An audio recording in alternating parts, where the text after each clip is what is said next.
This episode of the Golf Game Podcast on the Sports Gambling Podcast Network is presented to you by DraftKings Sportsbook. Download the app now and use code SGP. New customers can score $200 in bonus bets instantly when they bet just $5 on football, only on DraftKings Sportsbook with code SGP. And we're also brought to you by Game Time. Snag the tickets without the stress. Use promo code CFBX on your first purchase to save $20.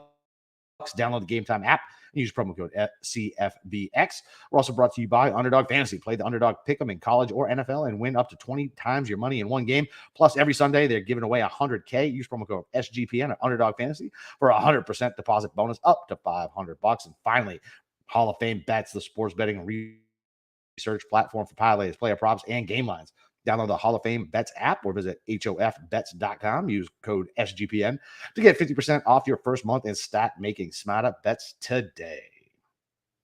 All right, DJs, welcome back. It's Ryder Cup week, baby. We're here for the preview with your boy Boston Capper with the god of golf himself, Steve Schirmer. Steve, I know football didn't go well for you. You got rained out in golf, but we do get to talk Ryder Cup tonight. We do. And do you like how I actually scripted the Americans tonight with the red, white, and blue attire? Yeah, as you see, I have my neutral colors on. I don't know which way I'm going yet. Okay. You know what? I mean, I'm surprised. I know last show you said you said that you definitely cannot root for the Europeans. I can't. You can't. But then I saw the article with Keegan about how he got his wife in the room when Zach Johnson called, and apparently Netflix called him. And he's like, "Oh, I'm definitely got picked," and those bastards over there just wanted to build drama. Yeah. Oh yeah. Maybe you should be mad at that. I won't be watching. I won't be watching that episode. There's a spider just dropped right in front of me. Hold on. Let's get rid of you. Is that did that just get on camera? The spider. Is that Charlotte? Might have been. Maybe. So, no, I am very excited to talk about the Ryder Cup, not my shitty NFL picks that, I think last week we were like, yeah, we're doing pretty good. We're a golf show. We're picking on NFL, and I did not do well this week. Listen, my purpose to you guys is not to give NFL picks. It's to break down golf courses, tell you what to bet on, give some decent picks, give some hot takes on some golfers, which we'll have plenty tonight. But yeah, that's what we're going to do. We're finally here to the Ryder Cup. No more speculation. We are in crunch time. We get to, I guess we are going to speculate a little bit based on what the practice rounds are going to be, who the pairings are. Although the Europeans are definitely been a little more cagey than the Americans are, because the Americans this week basically gave away exactly what their game plan is with their press conferences. Did you see that, by the way? No. Okay, we'll talk about that in a little bit, because we're going to talk about speculative pairings at the end here, because that's kind of what you have to look for as far as betting strategies and trying to guess how many sessions guys are getting, who they're paired with. We'll talk about that in a little bit. But so I told you before the show that I saw they all have stupid mullets. Did you see that? I saw two of them have stupid mullets. I saw Sam Burns, who's been rocking a mullet for probably the last couple of months, and then Brooks Koepka went from homeless to mullet.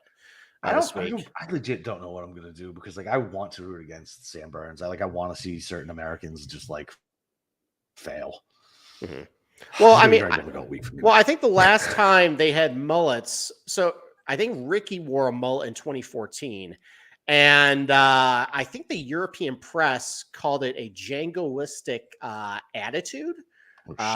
Yeah, they're pretty ornery with Americans kind of trying to have a little bit of fun with the Ryder Cup. But yeah, Ricky, I think he had a mullet and he carved USA into the side of him. And I think when I was on Twitter, I saw some memes after Rory beat him 6-5 on Sunday. They had Rory on the side of his head there. But yeah, they're all doing mullets. Apparently, they're really bonding over that text chain that they've been doing for the last couple weeks. Because, listen, with men, we have trouble kind of interacting, but, we basically use a text chain as an excuse to talk to people, not actually getting together and talking and everything like that face to face. Just a text chain where you can actually communicate at your convenience. Definitely a lot of team bonding going on with Team USA right now. Any response to that? Right. I know. No, I really don't know what I'm going to do. This is I'm already frustrated. It's fucking Sunday night. I know you are, because I feel like you're going to have to bet the flag. You don't want to, because like I said a couple of shows ago, you're very lukewarm on pretty much everybody on this team, because all your favorite guys, the Americans, pretty much went to live.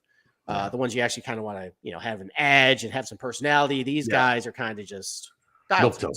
Yeah, and that's hard for you to get behind a dial tone. Whereas the Europeans, they definitely have the more fun personalities. They have a little more fire. They're way more likable to root for. It's like that almost every single year too. All right. Well, let's get to it then. Okay. Well, all right. So I'll give you three choices. Do you want to take our first ad break? Do you want to have me talk about the golf course, or do you want to go over every single person on each team and what they've been kind of up to lately? Let's do an ad break, and then we'll go to golf course. Okay. All right. So listen, we're back for another week of football. Sunday Night Football's on right now, and DraftKings Sportsbook is keeping us in the NFL action with great offers every single day. New customers can bet $5 and get $200 instantly in bonus bets. Throw $5 down on any of this week's epic matchups, and we'll walk away with an instant winner. And DraftKings isn't stopping there. All customers can take advantage of 2 new offers every game day this September. Listen, so football is more fun when you're in on the action. So download the app now and sign up with code SGP. New customers can just bet $5 and get $200 instantly in bonus bets only on DraftKings Sportsbook, an official sports betting partner of the NFL. The code SGP, the crown is yours. Gambling problem, 1-800-GAMBLER. See DraftKings.com/sportsbook for details. The state-specific responsible gambling resources. Bonus bets expire 7 days after issuance. And if you guys need tickets to any of these games, or if you're lucky enough to be flying over to Italy and you don't have tickets to the Ryder Cup yet, you should check out the Game Time app because it's the place for last-minute deals. You don't have to plan months ahead. They got deals on tickets right up to the day of the event. They got flash deals for any sport, comedy, theater, show that you could want. And the Game Time guarantee means you always get the best price. And if you find tickets in the same section and row for less, Game Time will credit you 110% of the difference. Plus, you get images of your seats, so you know exactly what you get be looking at. You're not going to have a stanchion in front of you. And look, super easy to buy it. 2 taps, you bought the tickets, and they're sent directly to your phone, so you don't even have to dig through your email. So snag the tickets without the stress. Game Time. Download the Game Time app, create an account, and use code CFBX for $20 off your first purchase. Terms apply. Again, create an account and redeem code CFBX for $20 off, and download Game Time today. Last minute tickets, lowest price guaranteed. All right, let's talk about the golf course. All right. So let me pull this up right here. There you go. Can you see that? Capper, can you see that? Oh, yeah, I can see it. Sorry. Okay. All right, perfect. So this is Marco Simone. So in 2015, there were bids from Italy and Germany and Austria and Spain to host the 2023 Ryder Cup. And this golf course was awarded the Ryder Cup, mostly because, listen, it's in Rome. I think there's also some speculation that maybe some money was transferred. No way. Allegedly. No way. I saw an article today that apparently the price was right for the Ryder Cup to be held at Marco Simone. I didn't really read it, but I'm just going to guess that based on some things that have happened in Europe with soccer and all this stuff. How about just the Olympics? The Olympics is the shadiest thing of fucking all time. Good Lord. Or the Olympics too. So, so this golf course was built in 1989. It was named after the Marco Simone Castle, which is right about here. It's right behind the 5th green right here. We'll talk about that a little bit. But it was designed by Jim Fazio, who is the older brother of Tom, basically like the Frank Stallone of the Fazio family, and David Mezzicane. So it was awarded the Ryder Cup. The problem is that this thing was not remotely ready to host a championship caliber event. And let me actually show you what it looked like back when it was awarded the Ryder Cup. So this is the full golf course right here. Okay. And that's what it looked like. So completely different. For example, I think the let's see, the 13th green right here was kind of in like a little cow pasture over here. The 12th green was in a bunker over here. This was all basically just farmland and everything. I think this was an old executive course. There was power lines that basically bisected the property too. So it wasn't remotely even ready to host a Ryder Cup. So have you ever played on a course where there's just like giant power lines up the left-hand side? Like it's like I've been to a couple courses like that. It's kind of hilarious. Oh yeah, shout out Bath Country Club down in the southern tier here, where there's power lines going bisecting the 11th fairway that I almost nail every single time with a driver. So, but it really is like it's like a magnet for balls. Yes, it definitely is. So, so anyway, so they had to basically redo pretty much the entire golf course. So they brought in Jim Fazio's son, Tom Fazio II, who is not Tom Fazio's son, it's Jim Fazio. And Tom Fazio II is actually the lead designer for Trump Golf. And they also brought in the European golf design with lead architect Dave Sampson. He mostly did this up, but they consulted with Tom Fazio II to basically renovate this entire piece of property for two things. Number one, make it a championship-worthy golf course with longer holes, bigger challenges. But more importantly, though, it had to actually create a Ryder Cup venue, which, it's two things. It's not just the golf course, it's the fan experience, too. Right, it's about fitting the infrastructure here, like these grandstands right here. You couldn't really fit them there. Or having places where fans can congregate. Or, yeah, exactly. Having the ability to have infrastructure where you have 250,000 people congregating on site. So they have created this Ryder Cup venue, and I posted a couple videos in my column this week, which just dropped about 15 minutes ago. First is every single hole at Marco Simone by Golf Digest. They do this all over the majors. I love watching these videos. That's definitely a great way to get a little bit of flavor of what's really the story here. I also put, because this venue has hosted, I think, 3 or 4 Italian Opens that we'll reference a couple times in this podcast. I put last year's final round highlights of basically the Keegan Bradley of Team Europe, Adrian Maronk. He won the Italian Open.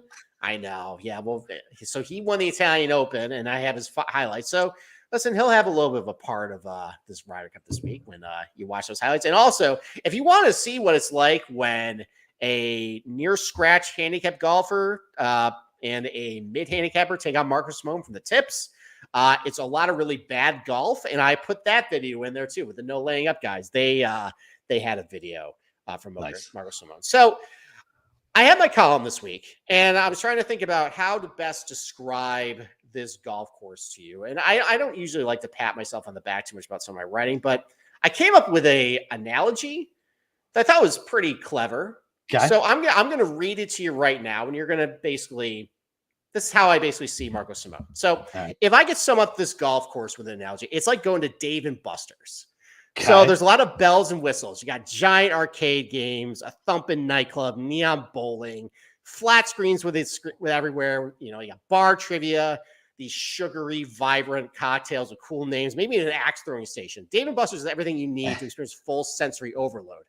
Right. But going to Dave & Buster's, it's bad customer experience. You can't get a drink. The beer selections with the manager pours is basically you're limited to like Bud Lights or maybe a local beer if you're lucky. And the quality of food is basically like going to TGI Fridays. So, listen, like dumping $25 into the time crisis machine sounds like a great time. But more often than not, if 5 hours at Dave & Buster's, you're going to go out, walk out of there, overstimulate, $175 lighter in the wallet, and a need of bites in your Tums. And if I could describe this golf course like that, that's what this is. This has literally everything you can look for in a golf course. You want hero shots over water? You got that. You want comically contoured greens with severe runoffs around like the greens and collection areas? You got that. You want holes with bottlenecking to 15 yards? You got that. You want thick, penal rough, like 5 feet off the fairway? That's on every single goddamn hole. And that's what this golf course is. There is so much going on with this thing, so much manufactured difficulty of it. Yeah. That's what this is. And look, like, it can create for a very stern test of golf. But if you watch a lot of these Italian Opens, and if you see like how some of these guys played it, it can be circus golf. It can be kind of ridiculous. And that's not just my take. Like when guys first went there a couple of years ago for the Italian Open, when they first reopened it, the European Tour players like hated this place. They thought it was just rinky dink and too severe. Like some of these like greens are well above the fairway and you're hitting way uphill, or they bottleneck severely. There's stuff you got to carry over. It's just not a very, excuse me, I would say there's too much thought. I feel like they tried too hard to make this place. But here's the thing, though, is the Ryder Cup's not about the golf course, really. And even so, like, and there's plenty of golf courses that I consider bad that have produced really exciting golf tournaments. And there's a lot of golf courses I pretend to like have produced a lot of bad tournaments. And really, at the end of the day, is the Ryder Cup going to be exciting? Is it going to produce drama? Is it going to produce swings and matches? And that's what this is going to do for a couple of reasons. Like mostly it's because there's a bunch of drivable par fours, and I'll show you here. So let's go up to actually the 5th hole. Is you seeing this okay? Like zooming in? Yeah. So are they going to play it like they did the Open? Are they going to just go 1 through 18? Or are they reconfiguring how the holes, like, are they starting on a different hole for the Ryder Cup, or are they just going 1 through 18? I think they're going 1 through 18. I'm not exact. I believe comparing the Italian Open routing to what the routing is to the Ryder Cup, it's the same. Okay. So this is the 5th hole here, a drivable par 4 over water. Now, from the back tees here, and I went through all the shot link data for the European Tour, like how these guys did. And like you see a couple, like here's Adrian Maranc's, like his tee shots, and then Alexander Bjork, who was also in contention. He's a very short hitting guy. And I put a couple of reference points about like what they had to actually do on the hole. And we'll talk about a little bit later about how driving distance and overall driving is a big edge. But from the back tees, everybody was basically laying up, because from the back tees, it's about like 350 yards to carry it. And you just pretty far. But in the final round, they put everybody about right here. So then it's about, okay, tempting these guys to go for it. And I say in the Ryder Cup, I would say in both 4-ball contests and probably on Sunday, I would say they're probably going to use the forward tees. Probably an alternate shot, they'll use the back tees. But here, it's tempting you to basically go over the water. You got a couple bunkers here that are tempting you. But for a shorter hitter, Alexander Bjork had to back basically lay up. And this is where Marco Simone Castle is, by the way. So this is going to be a very popular hole. That's the castle? Yeah, this is the castle right here, just overlooking basically the 5th green. What the hell? What's the backstory on the castle?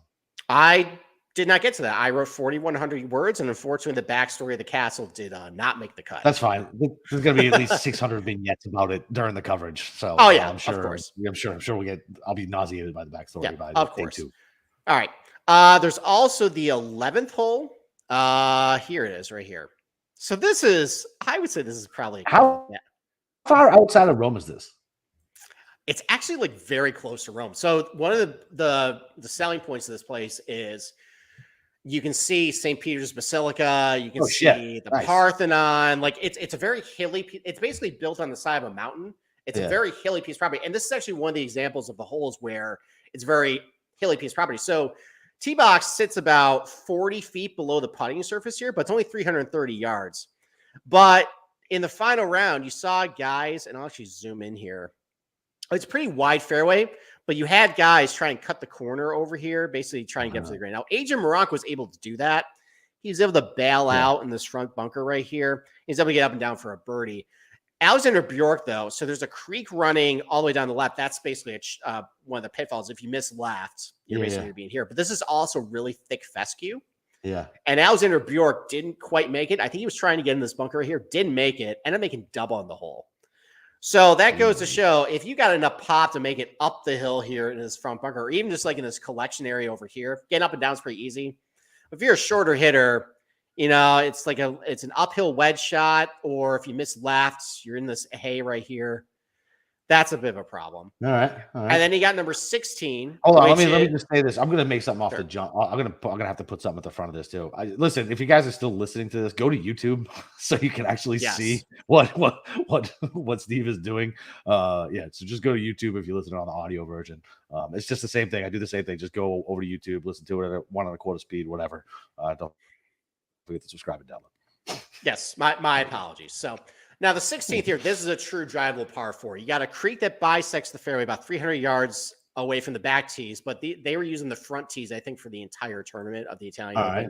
You got a centerline bunker in case you want to lay up here that you got to navigate around. But overall, from like here, I think it's only like maybe like 250 yards to carry it over here.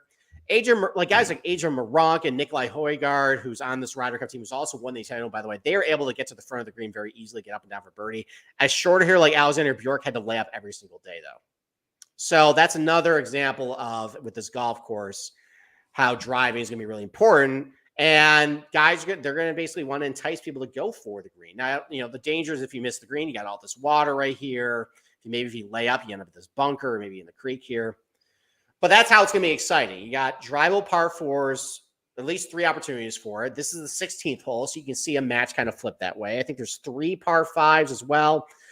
And like I just mentioned, because there's just kind of a lot of circus golf this place, there's a lot of opportunities to have just car crashes. I mean, people watch NASCAR for car crashes. Like some of the most viewed PGA Tour videos they put out is one of those golf is hard videos where these guys just mess up. And like all around the golf course. And I think there's been some debate about how thick the rough is going to be. But for the Italian Opens, like you have basically fairway, excuse me, a little bit of intermediate rough, and then just thick fescue hay. If you watch some of the videos from the no laying up guys, that they're basically in that fescue all day long, you're not advancing the ball. So, it's very important to basically keep out of there. Okay. But if you're in a match and you find yourself in there, it's going to produce, some car crashes and some swings and matches there too. So, and plus also the greens are severely contoured. Like if you watch the video of the hole by hole, you'll just see just how some of the ridges and shelves of these things, it's very tough.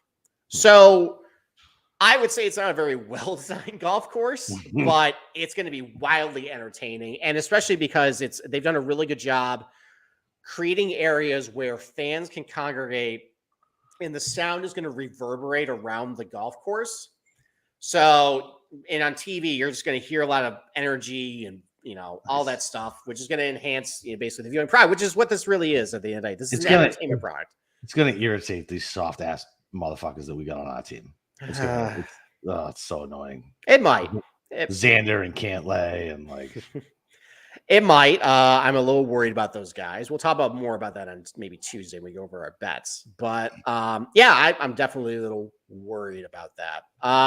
But yeah, I mean, listen, I think this is a good Ryder Cup venue. I think it's going to produce a lot of excitement, some entertainment. I think it's a better Ryder Cup venue than Bethpage Black is going to be in a couple of years. I think that's going to be a terrible venue, and they're only having it down there because it's Long Island. They want the New York crowd. Look, Long Island. Hey. Oh my God. Bethpage Black is like everybody's just going to congregate around the 17th hole, but the entire golf course is up a hill and linear. Like no one ever goes to the back end of that property. I'm not sure like how the hell they're going to get people up there. It's going to be. We're going to get hate mail from BK now talking shit about Bethpage. Oh, whatever. He knows that. So, in terms of agronomy, this is actually an odd combination. I was very surprised. And this is going to play a little bit as far as what some of the betting strategies is. So, it's bent grass greens, very severely undulated bent grass greens. Okay. Probably not going to run very fast in the sit meter because they're so contoured. Otherwise, these things would just get way out of control. Yeah. Putting on glass type shit. Yeah, exactly. It's probably going to be slow, and they're just going to use the slopes and basically create speed.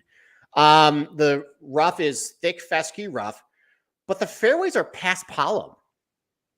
Remember paspalum? Yeah.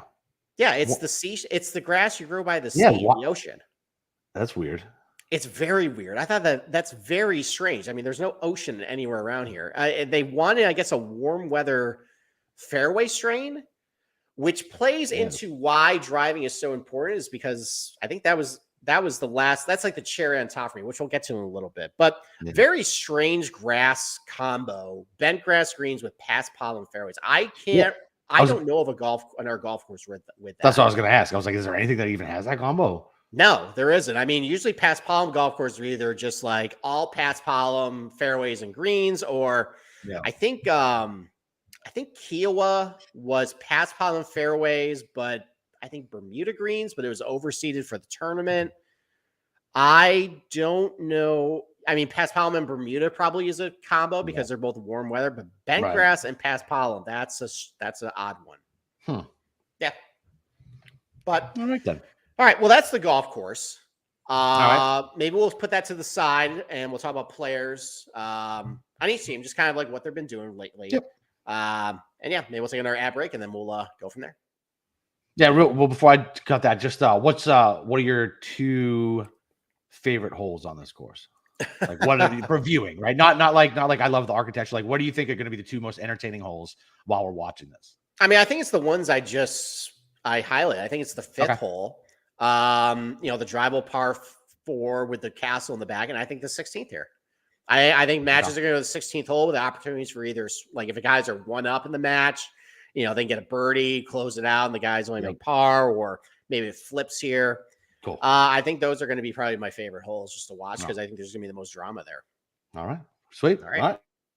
Well, Good stuff. Listen, Underdog Fantasy is also good shit. So they got a new way to play alongside your favorite football team all season long. You can win up to 20 times your money in a single game by going 5-4-5. From now until October 4th, Underdog is matching 100% of first deposits up to $500, $100,000 Sunday continues as well. Total of $2 million in prizes all season long. 100K in prizes this week. 10K to 10 people this week. New sweepstakes every week to the NFL season. So what they do, this one's obviously over. They did a Tyreek one. Basically, they throw it a prop. You pick it. Doesn't have to win or lose. You throw it in one of your pick fives, and they're going to randomly select 10 people to win 10K. So it's like a nice little lottery for you as well. So listen, watch along, make your picks, and maybe make a little cash over at Underdog's mobile app or website, underdogfantasy.com. When you sign up, use promo code SGPN. Underdog will double your first deposit up to $500. That's Underdog Fantasy, promo code SGPN. Last but not least, Hall of Fame bets. Win bigger by betting smarter this NFL season with Hall of Fame Bets, the sports betting analytics platform for parlays, player props, and game lines. Research every NFL, NBA, MLB, and soccer bet with historical stats and data. Enter any parlay idea into the Hall of Fame Bets revolutionary parlay optimizer tool to get hit rates broken down by leg as well as expected probability for the entire parlay. Sort all players by hit rate for any bet to learn which players are hot and which ones got value. So stop betting on the dock and join over 30,000 users researching with Hall of Fame Bets to craft more intelligent data-driven parlays. Download the Hall of Fame Bets app or visit hofbets.com and use promo code SGPN to get 50% off your first month today. Start researching, start winning with Hall of Fame Bets. All right. Okay. All right. Let's start making hot takes about players, which is where you are going to come in. All right, so let's pretend that you just don't know or who's on the Ryder Cup teams, or you just maybe forgot. I mean, listen, there hasn't been much golf that's happened the last month or so. We haven't seen many of the Americans. So maybe you need a reminder of what Americans or Europeans are on the team, what they've been doing lately, because, I don't know. Not much. Not much of the Americans. The Americans haven't been doing anything. They've been well, spoiler. They haven't been doing much of anything. Only a couple guys have been doing much of stuff. So, all right. Number one on the United States in the points, Scotty Scheffler. This is the second Ryder Cup. He was 2-0-1 in Whistling Straits. He has one President's Cup pairing with Sam Burns last year. 0-3-1. Not great. Yeah, he's stuck. His last three finishes, he was T6 at the Tour Championship, where he actually was dreadful because that's his finish position where he started at -10. He actually lost about a stroke per round to the field. T2 at the BMW Championship. I don't want to talk about it. It's just going to make me really mad and upset. So we're just going to move on. And a lackluster T31 at the FedEx St. Jude. So the biggest storyline with Scheffler is what is up with that putter? It's broken. It's been broken since I told you, like when he missed that little bunny at match play. It's been broken. Yep, it has been. I mean, I can see that really being a problem in this Ryder Cup. You think putting being a problem in the Ryder Cup? You, like in alternate shot anyway, like, so who are they going to have him paired up with? You alluded to it, like they kind of gave it away with the press conferences. So I would imagine he's going to be with Sam, right? Well, yeah. They played together. They're best friends. Yeah. So we can skip around. We can skip around a little bit. So let's talk about that right now. Yeah. They basically had, so there's three press conferences they're having with the Americans. One is with Burns, Scotty, JT, and Spieth. Yep. Natural pairings. JT and Spieth are going to be together. Burns and Scotty are going to be together. Of that, since we're kind of talking about Scotty, so Burns and Scotty are definitely the natural pairing. I think it is suicidal to play Burns in foursomes, alternate shot. With how I agree. Yeah, with how erratic he is off the tee, and we just talked about it, like like basically the worse and worse miss you have at Marcus Simone, the worse off you are. And the whole point, I understand, like in theory, why you would want Burns and Scotty together. Like, all right, Burns is a big hitter, Scotty's a great iron player, Burns is a great putter. Yep. But if Burns puts Scotty in trouble in the hay, that takes away what Scheffler does well with his irons. Like, that's a lost hole. Correct. At that point. So I was thinking though, maybe Scotty and Spieth in foursomes might be good. Because you probably can't. Okay. Because you can't play. All right, walk me through that line of thinking. Because you can't play JT in probably foursomes either with how he's spraying the ball. Yeah, he shouldn't even be there. But Spieth has been driving the ball pretty well. Yeah, this definitely. Year. He's hot or cold with the putter, but sometimes he can catch lightning. He's pretty good on undulating bentgrass surfaces. So, and they're buddies from Texas. If you want to play the buddy angle. Okay. So I was thinking that. Isn't Spieth significantly older than him, though? No, Spieth is he's like 30. Yeah, what's Scotty? I know he looks 40, but he's only like 24. No, he's like 26. Is he? Yeah. All right. Yeah, remember, Spieth came out when he was like 20. Yeah. So he's been around for a while, but they're basically roughly only a couple years from each other. I think they used to play like junior events together. All right. So they're starting the event with foursomes. So I can actually see Spieth and Scotty getting paired together. Okay. Yeah. So all right. So you got Scotty there. And then since we just talked about it, you got Jordan Spieth, who was 8th on the list. This is 5th Ryder Cup. He was 8-7-3 in there. He's got 4 Presidents Cups. He's 13-5-1. A lot of these guys' match play record has been really popular. And he was a stud in the Presidents Cup too. He was. I think he was 4-0. I mean, he's been really good in Ryder Cups in general too. Even in losing efforts, he's been pretty good. Not a great FedEx Cup playoffs for him. T27, the Tour Championship, T34, the BMW Championship, T6 at FedEx St. Jude. Had a kid recently too. A lot going on for Spieth. And that's kind of, he sometimes it's trick or treat with Spieth. You don't really know what you're getting with him. No, that's the fun. That's the fun of the Spieth roller coaster. Right. You got Sam Burns that we just talked about with Scotty. He is a technically Ryder Cup rookie, 1 Presidents Cup, 0-3-2, but he was carrying Scotty during that pairing. Yeah. I thought Burns played pretty well. Yeah, he did. He played well. He did. I mean, the difference though is that at Quail Hollow they shaved the rough to 1.5 inches, so he could spray it everywhere and not really matter. Here, if he sprays it, that's going to be a disaster for him. He was getting better as the FedEx Cup playoffs went on. T9, the Tour Championship, but he started way back. Yeah, he had a good showing there. T15 at the BMW Championship, T52 at FedEx St. Jude, which is where things could go really wrong for Scotty because if you spray it at TPC Southwind, it goes south for you. Here it can go south for him too. So, but again, he hasn't played in a month, so who knows? That's the hottest thing about this. It's what have they been working on? Scotty's a fucking maniacal. You can see him just doing nothing but trying to fix his putting, right? So I don't know. I mean, he has to come out with a new putter. He has to, right? He has got a month to work on it. You got to figure something out. It's so bad. I don't know. I mean, that's the thing, though. I don't think anyone really has a lean on this. So, and then Jordan Spieth's natural partner, Justin Thomas, his 3rd Ryder Cup, 6-2-1, 3 Presidents Cup, 10-4-3. That is exactly the sole reason why he's on this thing because it's not really his form. Did play well at Fortinet, though. He got a 5th, which is basically the equivalent of finishing T18 at Torrey Pines. Get out of here. It's hitting a golf ball into a clown's mouth. Get out of here. I was thinking about you as JT was really bad on Sunday. I was you thinking I'm right. I'm always right about this guy. He's soft, and I think he was 2 over in the front 9. And he basically took himself out of it. T12 at Wyndham, which is basically finishing T30 at the Riviera, and they got cut at 3M Open. So at least he's actually played something in the last 2 weeks. Who knows with JT? Yeah, really know. I know. All right, I know. So the next press conference that they had was the California guys. You had Cantlay, you had Xander, you had Homa, and you had Kyle Morikawa. So that's good. That's good. That's good. I like the Homa Morikawa pairing is the pair I'm excited for. Yeah. So Homa recently played the Fortinet, so he actually has a little bit of tournaments, under his belt recently. T7 there, respectable. Did really? I think other than probably Cantlay and Xander, the best form in the FedEx Cup playoffs. T9 Tour Championship, T5 the BMW. Yeah. Playing great, driving the ball great too. That's going to be really important here. 4-0 at the President's Cup, technically Ryder Cup rookie, but he played really good. I mean, this team desperately needs energy and juice, and seems like he definitely could give that. A nice jolt to this team. You got serial killer Cantlay, who I don't think I'm alone in worried about him getting rattled.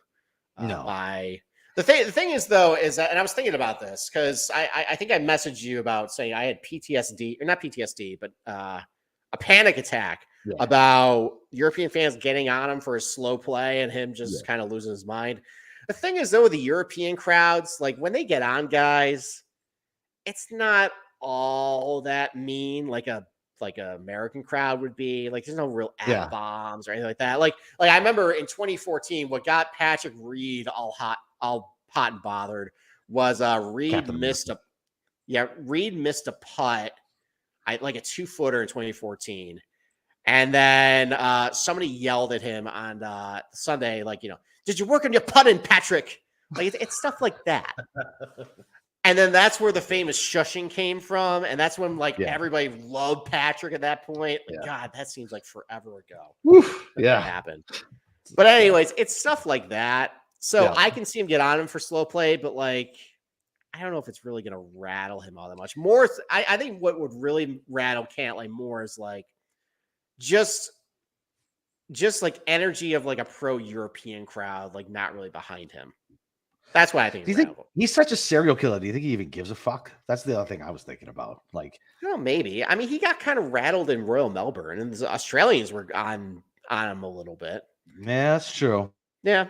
So, but anyways, I mean, he hasn't played since FedEx Cup playoffs, but 5th at Tour Championship, 15th at BMW Championship, 2nd at FedEx St. Jude, where again, though, he got in a position to win and then immediately choked, which is another concerning thing. Like when the pressure's on, I mean, we all make fun of Patrick Cantlay as just takes himself out of the proceedings at major championships on day one and then backdoors the top 20. That doesn't really cut it here. It does not. No, it doesn't. He got his gross brother in Xander, his second Ryder Cup, 3-1 there. 2 Presidents Cup, 6-3. I mean, these guys have been great there. I mean, obviously went toe-to-toe with Victor Hovland, actually matched him at the Tour Championship, except that Hovland started 5 shots ahead and ended up beating him. Yep. T8 at the BMW Championship, T24 at FedEx St. Jude. I mean, look, like Xander, a lot. Yeah, good form. A lot of the qualities that we're going to talk about doing well with Marco Simone, him and Cantlay both have. Yep. So at least from the skill sets, they had that. And then Kyle Morikawa, that was the other guy in that press conference. Second Ryder Cup, 3-0-1, paired with DJ for most of it. 1 President's Cup, went 2-1 there. T6 of the Tour Championship, but remember, he was dreadful over the weekend. The putter got to him there. T15 or T25 of the BMW Championship, T13 at FedEx St. Jude. So okay results, not spectacular. But really good ball striking. Doesn't have the distance, but he hits a lot of fairways, which is going to be pretty important. I think of the pods, like that's definitely the strongest pod the Americans can try. I would agree. For sure. And then you got the Island of Misfit Toys. The last one. Yep. You got Brooks Koepka, which what did he do at Chicago? Did he do anything this weekend there at Live? I don't know. I know Bryson won. That's all I know. Bryson won today? Mm-hmm. Wasn't he like 7 shots back? No idea. Because your boy Sebastian Munoz was leading by 3 heading in. Oh, no way. Sebastian Munoz choked the lead. So surprised. That's true. All right. Well, Bryson won. Good for him. All right. Well, this is Brooks Koepka's 4th Ryder Cup, 6-5-1, 1 President's Cup, 2-2. Outside of what he did in Chicago today, I don't know what he did, but T38 at Live Bedminster for him, not great. T38 at Live Greenbrier, not good. And the Open Championship, T64. So not a lot of really good golf for Brooks. That's slightly concerning. I mean, he won the PGA Championship. It seems like ever since then, it hasn't been all that good. There's always questions about, like, if things go south, like, is he really going to be one to kind of rally around these guys? I don't know. We'll see. Maybe. I don't know. So, like, I know he gets a bum rap, like, if he actually cares or not, but I feel like he gets, like, I know he says he only cares about majors, but this definitely ranks. I mean, especially because he was a team sports guy, because he played team sports growing up. You know what I mean? Like, it's got to, I think he gets a bum rap for this. I bet you he gets up for this. Okay. All right. Now, it seems like, based on kind of reading the tea leaves of the press conferences, it seems like they're going to pair him with Brian Harman. That makes sense. I guess it makes sense. It probably means, though, that they're locked into just playing foursomes. Because Brian Harman playing his own ball here is not going to work out very well for anybody. No, I would agree. We'll talk about it a little bit. So, but seems like why would Brooks be stuck, though? I want Brooks playing as much as possible. Well, here, okay. All right. Well, why don't we finish everybody else? Okay, we'll talk about that. Yeah, we'll talk about why that might not be a great thing for him. And then you got Wyndham Clark, who was second in points, Up and down FedEx Cup playoffs for him. Ryder Cup rookie, no President's Cup. Third at the Tour Championship. He played great there. T15 at BMW Championship. T66 at FedEx St. Jude. A golf course where if you spray it all over the place, that's going to be bad. Kind of similar to Sam Burns. Like, really high upside, so you can make a lot of birdies. You can go really south for him. Seems like he's going to be just a 4-ball player for sure. Yeah. Okay. And then you got Ricky Fowler, who seems like he's going to be his partner too. Again, another guy, which I don't know if I really trust him for alternate shot. I kind of want him just playing his own ball. 5th Ryder Cup for him, 3-7-5 record, 2 President's Cup, 5-3-4. Good thing we brought him. Yeah, has not really been very good. He has not been very good since his win. And that's a crappy win too. It's unbelievable that he got on instead of fucking Keegan. Keegan was in the mix in multiple playoff events. Fucking Ricky was not. It's only because he was part of the boys club. I feel like that one is more egregious than JT almost, just because at least JT can cite his fucking record. Ricky cannot. All right. And Ricky's season sucked. Can we not talk about Ricky's win because I had one in Morikawa in that playoff? It was bullshit. It's just gonna make me. Yeah, it's just a TIO relief. It's just gonna make me mad. Okay, and the whole world. I forgot about that with the fucking. I forgot about the TIO. Yeah. They stuffed to the 3 feet. Yeah, hit two horrible drives on 18. One should have went in the ditch, and they got stopped by the rougher. The other. I had Morikawa too. Unbelievable. And the whole world had Fowler too. That was a terrible afternoon. And then I went dark for a month because I had a kid. That was the last you heard of me. Right. You guys probably thought I just quit. You guys probably thought I quit the podcast after that. All right. So that's the team. So here's the thing, though. You just mentioned you want Koepka to play as much as possible. Yeah. The problem with that, though, is that Marco Simone is so hilly and such a tough walk that you got Koepka. He's healthy. But there's wear and tear on him. Like his knee always seems to be bothering him a little bit. I don't know if they're going to want him playing 36 holes in a given day. So no one's going to play 5 sessions. Probably everyone's going to sit at least 1 point because otherwise they're going to be gassed by Sunday. They're going to be useless. There's got to be what. Who didn't play? There had to be a 5-session player, if not 2, on the last Ryder Cup, right? Oh, there was, but Whistling Straits not as demanding of a walk as this place is going to be. That's the problem. Because like Whistling Straits, like it's long, but it's flat. So it's not that bad. This is like you're walking 40 feet uphill, 30 feet downhill, up a mound, down a mound. Like it's like they're already talking about with caddies, they're going to have like standby ones in case they just can't make it. Damn. So yeah, I don't think you're going to be gassed if you play 5. So I think about a guy like Brooks. I think they're going to want to try and keep him fresh for singles. Probably only play him 18 holes a day because 36 with him is pushing a little bit. So, and they got plenty of other capable guys who can play 36 in a day. Yeah. Yeah. So that's that. All right. So that's the United States team. Yep. Now the European team. So you got Rory McIlroy. By the way, this is a more interesting conversation because, first of all, you might not be in tune with what they've been doing lately. There's a lot of European Tour results, and spoiler, it's a lot of really good European Tour results. So Rory McIlroy, 7th Ryder Cup, 12-12-4 during it. T7, the BMW PGA Championship, T16, the Irish Open, 4th the Tour Championship. Playing pretty good. And then Irish Open, too, was misleading because he was in the mix, and he kind of got down. I think he was down a couple shots on the back 9. He tried some hero shots, ended up hitting the water. So that was more like a T6 finish. He played pretty well. You got John Rahm, 3rd Ryder Cup, 4-3-1. Paired with Sergio, the last one played great. The problem with him in the FedEx Cup playoffs, because he didn't play well, he lost control of that driver again. It was really bad. He got it back from the BMW PGA. He drove it really good. 4th there. He seems like he is on point again. Yeah, Robert McIntyre, Big Shot Bob, Ryder Cup rookie, has been pretty dreadful lately. What's that? Yeah, but that was 2 months ago. He finished T4 at the Czech Silver line. Yeah. He finished T4 of the Czech Masters, but since then, T55 Omega European Masters, T45 the BMW PGA Championship, and I think he played the French Open this week, and he missed the cut like badly. So not great. I think if you're a European guy, hopefully, I mean, if he gives you a full point, that's probably a win. I can't see him playing. He's not playing more than 3 matches, probably only playing 2 matches. I was going to say 2. Yeah, we'll probably see him maybe once in 4-ball, and then maybe once in single. Well, definitely in singles. That's probably about it. I mean, he could, like, if you want to make pace for McIntyre, he can be a bit of a, he's got a, kind of a hard ass a little bit. There's always that story. There's that story.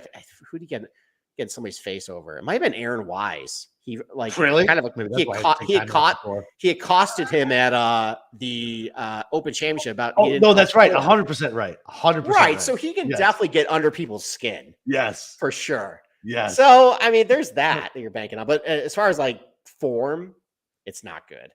You got Hovland, who's 4th on the list. I mean, 2nd Ryder Cup, 0-3-2 in that Ryder Cup, but he's probably going to play much better. He's a different golfer now. Yeah, won the BMW Championship, won the Tour Championship, 5th at the BMW PGA Championship where Wentworth. This guy is primed. He is a great driver, great long iron player, which we'll talk about a little bit. Yeah, no concerns there. Terrell Hatton was kind of scuffling for a little bit, but then he finished T2 at the BMW PGA. Yep. He seems like he's ready to ship. This is his 3rd Ryder Cup. Matthew Fitzpatrick was a disaster for a couple months, but lately it's been really good for him. He contended at the BMW PGA, T9, or he contended at the BMW Championship, T9 Tour Championship, T3 at Omega European Masters, respectable T18 at the BMW PGA, driving the ball a lot better lately. So he's kind of on point too.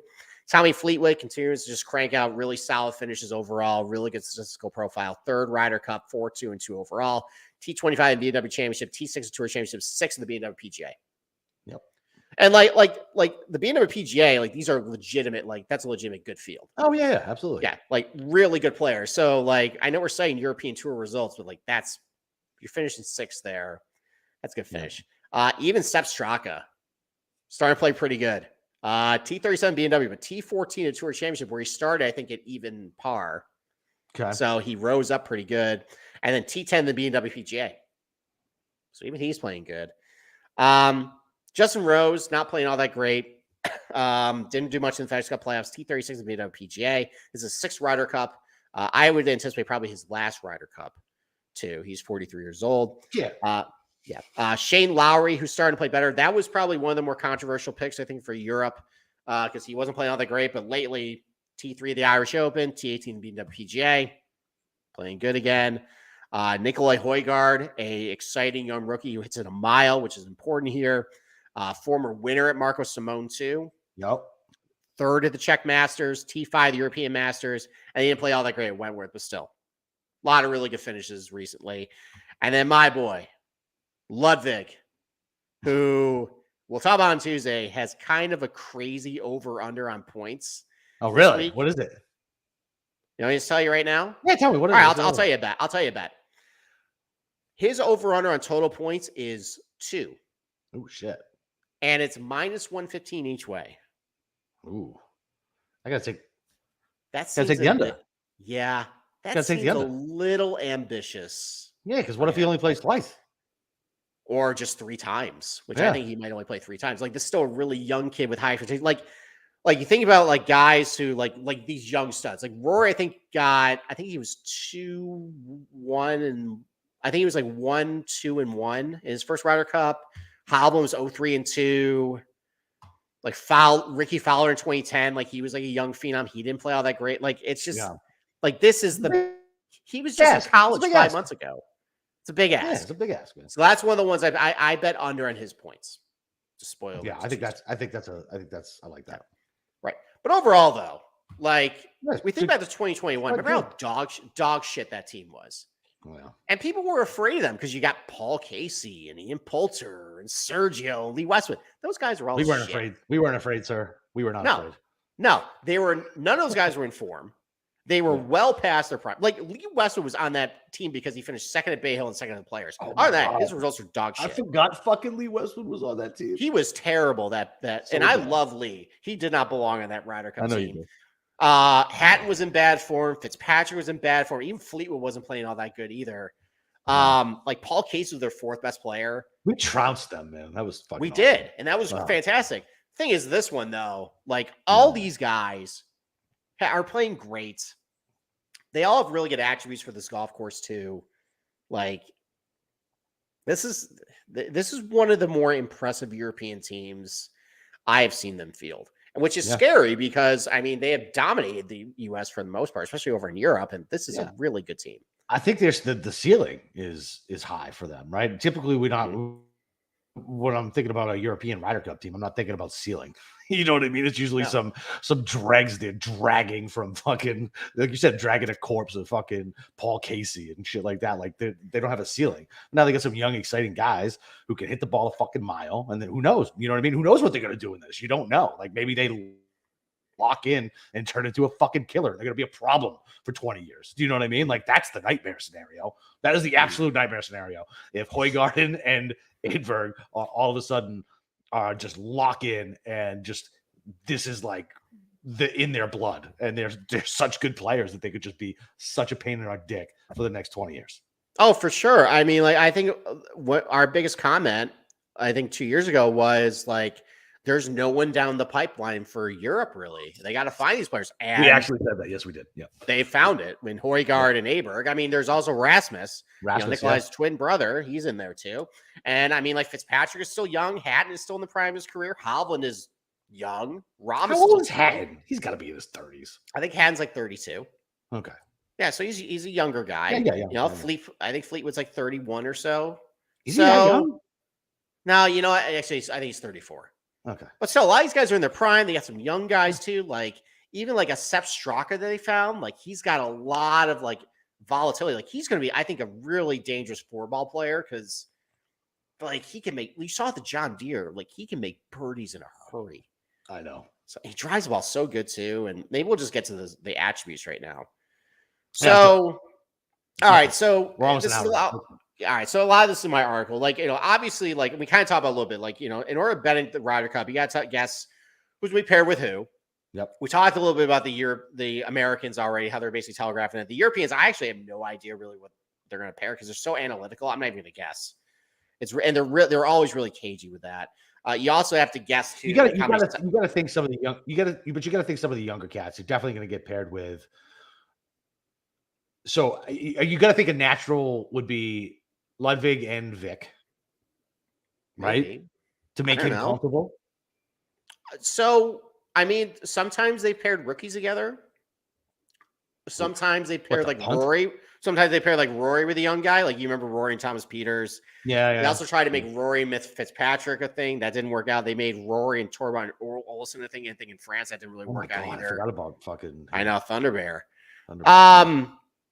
So sometimes they do that. I think the Europeans also sometimes don't like putting rookies in foursomes. So that's why, like, I think Højgaard and Straka, perfect 4-ball guys. They're very volatile. Ludwig, you know, we'll see.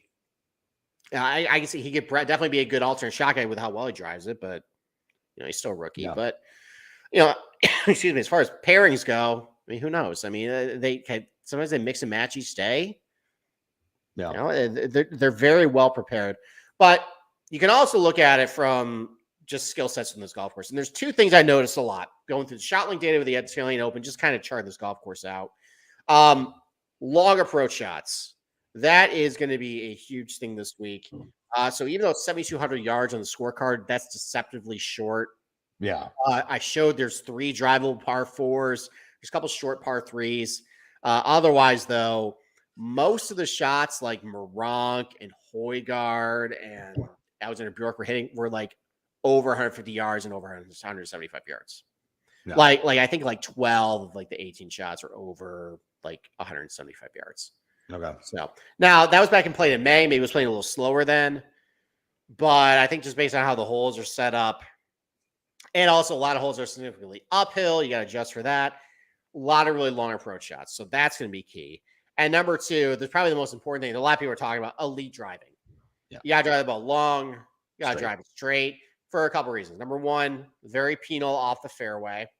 So obviously you want to keep it in the fairway. You don't really want to miss big. The pass palm also lends itself to being accurate because once the ball hits pass palm turf, it stops. It's grabby, it's sticky. So if you can actually keep. Wait, doesn't Brooks hate this fucking surface? That's Kikuyu. Okay. Mm-hmm. Yeah. But Hovland has, I think, 3 wins of pass palm. So, which actually, funny enough, Tony Finau is the king of pass problems, so they should have brought him. I know, Zach Johnson, technology and stuff. Guys are fucking but anyways, pass problem, that lends itself to being a long and accurate hitter because once the ball stops, it's going to stay there, but the ball's going to stop. And there's a bunch of holes too where you can carry over the dog legs. Like I think hole number 4 is like that, where it's kind of like a meandering, sharp dog leg right that bottlenecks. But if you hit it over the dog leg there, you can keep in the fairway. You saw all the longer hitters be able to do that in Italian Open. The shorter hitters had to hit much further back. There's a bunch of holes you can do that with. So that's a very big key. And obviously with the drivable par 4s that we talked about, where they can go for the green, a shorter hitter has to lay back. So like a Brian Harmon is going to have a tough time. Lay back every time. Yeah, exactly. He's not a long approach player, whereas Morikawa, he's going to hit fairways, but he is elite with his long irons. I have no concerns with him. So, excuse me. So it's basically going to come down to really those two things. And then like bent grass putting, like all that stuff. So I created a summary, and I put this in my article. And let's see. Can you see that? I cannot. Oh, no. Oh, because my bandwidth is not great. All right. Well, anyways, if you pull up my article, I have basically a summary about what everybody's been doing. All right. We're just going to get rid of this. That didn't work. So I put up basically everybody's long-term strokes gain, just comparing the U.S. and the Europeans, what they've been doing off the tee this year, the driving distance, and what they are with the long approach shots. And honestly, it's pretty well evenly matched between the two teams. I mean, obviously, guys like Scheffler and Cantlay and Xander, they're all, and even Morikawa, they all gain a bunch of strokes off the tee, and they're all really good with the long irons. Homa's been driving the ball really well this year. He's improved with his long irons, so that's pretty good too. Other guys are really good with their long irons, like Wyndham Clark's been pretty good with his long irons, but he doesn't gain a bunch of strokes off the tee. He's kind of like Sam Burns that area, because like when it goes bad, it goes really bad with them. Right. Brian Harmon, not a good long iron player. Spieth, not really great with his long irons either. JT, no longer good with his long irons. Sam Burns, not a good long iron player. So, they got some pop on that team, but there's definitely some holes in a lot of their resumes there. With that, all right. So I pulled up your article. Okay, all right. So you know what I'm talking about then. Yeah. The Europeans, though, like everybody on this list, is good in at least either driving or long irons. And so a lot of them are good at both. Like obviously Rory, good at both. Rahm, good at both. Hovland, good at both. Fleetwood, good at both. Ludwig is really good at driving. Irons have been definitely hit or miss, but he's been better with his longer irons if you ask him to do it. So how many rounds is this graph showing? So long term is 50, short term is 12. Okay. Yeah. You got Fitzpatrick, who's been driving the ball a lot better lately. He's added distance, and he's actually been pretty good with his long irons this year. Mm-hmm. Bob McIntyre, I don't buy. This is all from Datagolf, by the way. I don't buy his strokes gain over 150, but apparently he's good, and he hits it a long ways. So he at least has that in his game. Shane Lowry, pretty good driver this year, decent with the long irons. Rose is really good from long range, not a good driver though. But there might be an opportunity to bet something with him that I'll talk about on Tuesday. Okay. But just in a Nikolai Højgaard, really long driver. Like they did this is a really well constructed team, this European team. That is it seems like there was a lot of thought. And I know a lot of these players are kind of handed to Luke Donald because there really wasn't a lot of choices, but like the ones they got to work with, pairing up with what is important at Marco Simone, like this is a good team. Really, if you're looking at this, there's two objectively bad players on Europe, right? Rose and McIntyre. Right now, how they're playing, right? Yeah. Like they're just not playing well. Mm-hmm. And on the US, we have one objectively bad player playing right now, which is JT. I mean, they all been playing pretty bad lately. I mean, Smith's been playing pretty bad. Brooks been playing pretty bad. Ricky's been playing pretty bad. Wyndham Clark's been up and down. Listen, the more I looked into it, the more I'm upset that Ricky went instead of fucking Keegan.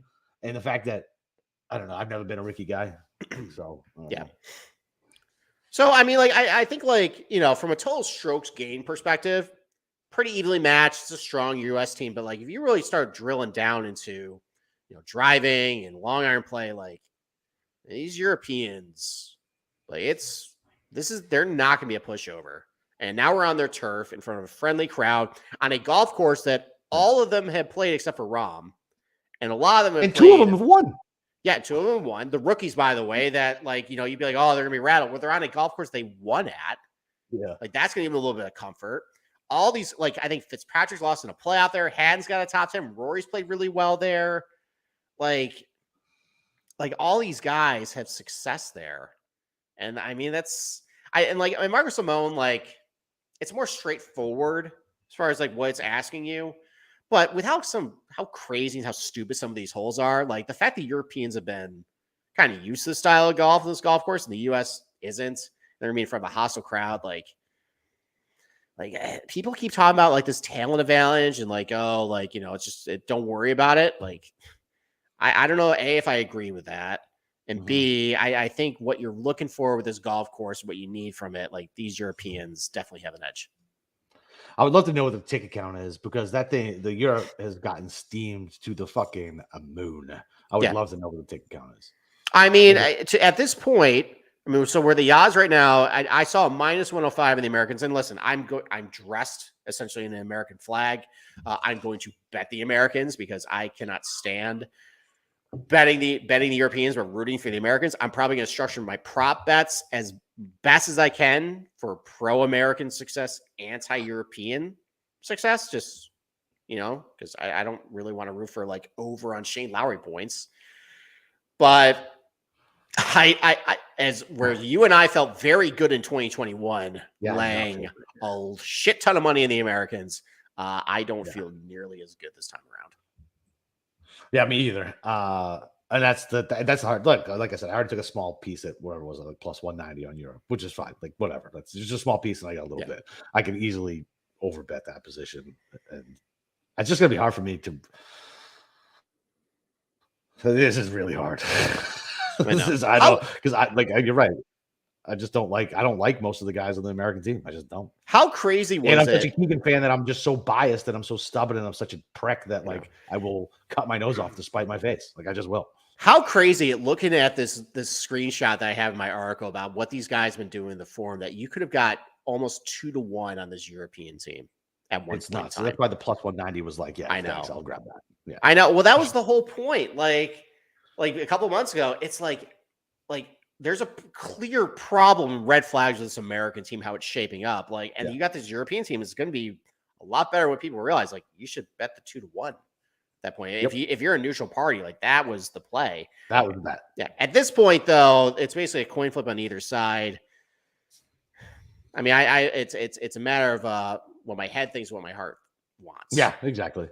Yeah, that's all right. Listen, there's going to be plenty of ways to make money. I mean, look, in reality, like, look, minus 105 is a good fucking price for the U.S. based on talent and pedigree, right? I mean, it just is. The problem is the history, obviously. What was the last time we went over there? Like 92 or some bullshit? 94, 96? Right. I mean, if you want to make history might not matter with this thing. Like a lot of those losers from those teams just aren't on this team, other than Fat Ricky. A lot of bad success there. Koepka got his ass kicked in Rome or in Paris. Spieth and JT were good at least there. But other than that, though, like, you know, Xander Cantley does scar tissue. Scotty doesn't unless it's the putter. So kind of does. You know, Morikawa, he can have, he's a bit of a hard ass too. So, but yeah, there's just something stinks about this team. And I don't know if it's the players or it's the captain or what, but just something stinks. Something doesn't feel right. Exactly. It's like that fishy line. The fishy line that just hangs. You're like, how come that hasn't moved? Yeah, right. Like Steelers plus 2.5, which I haven't checked the score, but they're probably getting their ass kicked. No, it's tied up 7-7 right now. But they only have there you go. They only have 2 first downs, and one of them is a touchdown. Okay, maybe I won't get swept my picks this week. So, all right. Well, I got nothing else. You got anything else? No. man, I'm ready for fucking the betting show on Tuesday. So let's just put a pin in it, right? Just in case, like, all the odds we have out aren't like good on Tuesday. We could put out a Wednesday show because it's not till Friday. Yeah, sure. Right. Like, I just don't know, because you know how sometimes they slow roll this shit out. Like, especially like, I feel like last time we had to wait forever. Yeah. So DraftKings is starting to put out their tournament props. I would imagine they'll be out by Tuesday. Okay, sweet. All right. Then, yeah. all right. Awesome. If not, we can always delay it to Wednesday. No big deal. All right. Well, yeah, man. Fucking, it's Ryder Cup week. You're going to be the one waking up early. I think I'll be the one staying up late. So, combined forces, we can watch the entire thing together. We just have to give each other the cliff notes. So you'll be up till about 2:30. Nah, probably. Like, I could probably make it to like 3. And then I'll wake up around 4. Yeah, so we'll miss like an hour. Okay. So I'm off at like 7 anyway. So okay, yeah, we'll miss the hour where Ricky loses 5-3 paired with Wyndham Clark. I got to figure out how to. I know you can DVR on the YouTubes. I just don't know how to do it yet. Yeah, you just add it to your library. Is that it? Yep, that's it. Sweet. Very easy. Do that. I can do that. All right, good shit. All right, other than that, man, we'll be back on Tuesday. Matt's gonna have the DFS show tomorrow night, and Ryder Cup week, baby. Let's fucking go.